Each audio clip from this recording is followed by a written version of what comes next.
নতুন একটা ব্লগ নিয়ে চলে এলাম তোমাদের সাথে। একদম বৃষ্টির মধ্যে বেরিয়ে পড়েছি, তবু তোমাদের সাথে না আসলে কি আর হবে। তো দেখতে পাচ্ছ তো, ছাতা মাথায়, হাতে মোবাইল ফোন, আর চারিদিকটা ভিড়, একদম পুজোর শেষ মুহূর্ত।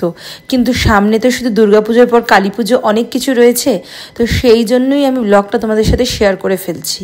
আমি চলে এসেছি বড়বাজারে। আর যারা কি না একদম টলিগঞ্জ এই জায়গা থেকে যাবে, আমরা যেরকম মেট্রো করেও অনেক সময় যাই, স্প্ল্যানেডে নামি ওখান থেকে বাস ধরে নিই, আবার সেন্ট্রালেও নেমে অটো পাওয়া যায়। বাট বৃষ্টির মধ্যে আমরা টলিগঞ্জ থেকে বাস ধরে নিয়েছিলাম। 41B, 208, 205 এই বাসগুলো সবই যায় বড়বাজার। তো বড়বাজারের অলিগলি চেনাটা খুব মুশকিল। আমরা যে শাড়ির দোকানটায় গিয়েছিলাম, তোমাদের সাথে যে শাড়ির দোকানটা শেয়ার করব, সেখানে কি পাওয়া যাবে না, এটাই হচ্ছে কি সবচেয়ে বড় কথা। আর দামটা অতটাই কম। তো আমরা একদম যেখানে ব্রিজটা, সেইখানটা আমাদেরকে নামিয়ে দিলেই আমরা ক্রস করে একদম স্ট্রেট হেঁটে যাচ্ছিলাম। আর স্ট্রেট হেঁটে গিয়েই একদম লাস্ট যে গলিটা পড়ছিল, তোমাদেরকে দেখবে সবকটা ক্যাপশন, ওপরে যে হোর্ডিংগুলো, ওইগুলো দেখাচ্ছিলাম, যাতে ওইগুলো ফলো করে তোমরা ওখানে যেতে পারো। আর ওর উল্টো দিকে অপোজিট ফুটেই যেটা গয়না গলি রয়েছে, সব গয়নাগুলো পাওয়া যায়। তো সেই দিকে একদম বাদিক ধরে লাস্ট যে আমাদের গলিটা, যেখানে শাড়ির দোকানের সমস্ত কিছু রয়েছে, সেখান দিয়ে গিয়েই ঢুকেই আবার বাদিকে টার্ন নিলেই ঈশা শাড়ি ফ্যাশন। ওখানে গিয়ে জাস্ট বড় করে রয়েছে। আগে আমরা একটা পুরনো গোডাউনে যেতাম, এখন আবার নতুনও আরেকটা গোডাউন খুলে ফেলেছেন ওনারা।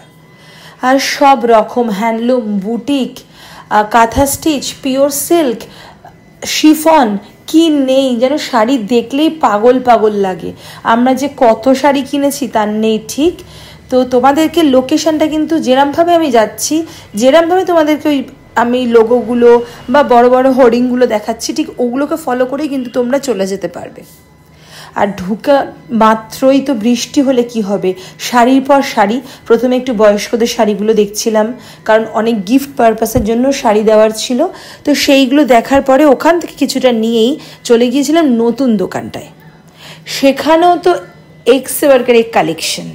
আর কোনটা ছেড়ে কোনটা নেব, এত কম দাম। বড় বাজার মানেই তো বুঝতেই পারছো, দামটাও তো সেরকম।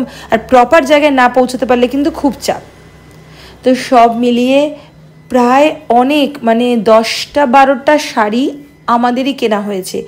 এছাড়া তো টুকটাক গিফট পারপাসের জন্যও তো রয়েছে। তো সব মিলিয়ে কিন্তু তোমাদের সাথে পুরো লোকেশনটা, সবটা টোটালটা শেয়ার করলাম। কোনো অসুবিধা হলে অবশ্যই কমেন্ট করে জানিও। তারপরে তো আবার বৃষ্টিতে ভিজে সেই বাড়ির দিকে আসা। বাড়িতে এসে ফাইনালি একদম রেস্ট। বাট টোটালটার এত রিজনেবল, এত কিছু পাওয়া গেছে যে ওখানেই স্যাটিসফাইড। তো কেমন লাগলো তোমরা জানিও। সব শাড়ি শেয়ার করতে পারিনি সব কিছু, কারণ নিজেরা কিনবো, কতটা কি শেয়ার করবো। বাট তোমাদেরকে সব রকম জিনিস বললাম যেগুলো যেগুলো পাওয়া যায়। চলো টাটা, দেখা হবে নতুন একটা ব্লগ।